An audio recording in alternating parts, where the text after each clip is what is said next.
All right, here we go with our last section for Chapter 3. Yay, woohoo! Section 3.6, where we're going to be proving theorems about perpendicular lines. Now, this is actually more of an application piece, but there are some vocabulary pieces we have to get to know. So, let's go ahead and fill in our blank here in our notes. If two lines intersect to form a linear pair of congruent angles, then the lines are perpendicular. Now, for the next piece, math symbol for perpendicular, this you guys should already be familiar with. It's almost like that upside down T. Now, for question 3, if two lines are perpendicular, then they intersect to form 4 right angles. That's right. If two sides of two adjacent acute angles are perpendicular, then the angles are complementary.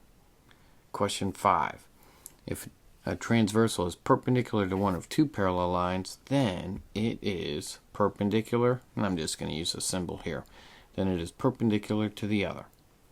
For question 6, in a plane, if two lines are perpendicular to the same line, then they are parallel to each other. And again, you could have used the symbol there for parallel if you want.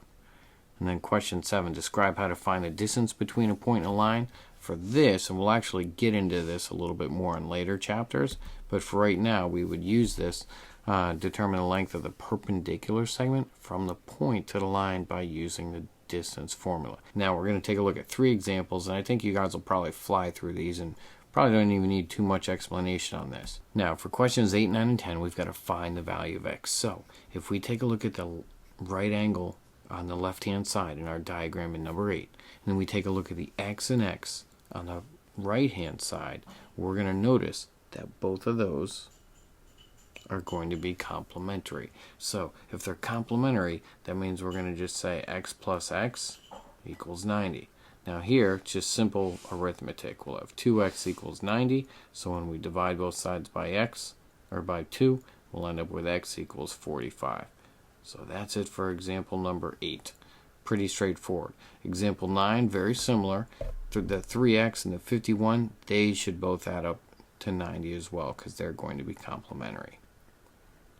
Now when you solve this, take your time, make sure your arithmetic is good. We'll have 3x. When we subtract 51 from both sides, we'll get 39, and then dividing both sides by 3, you end up with x equals 13. And then our very, very last one, example number 10, we're almost there. Now, some people might write it out step by step. So if we do that, we would have x plus the 8x plus 9. Both of those together have a sum of 90. And then x plus 8x, that gives me 9x plus 9 equals 90. When I subtract the 9, I'll end up with 9x equals 81. And lastly, I'll get x equals 9. So that is it for this section. Section 3.6, our last section. So you're done with Chapter 3. Now we've just got some reviewing to do before we get ready for our test. All right, I'll see you guys soon.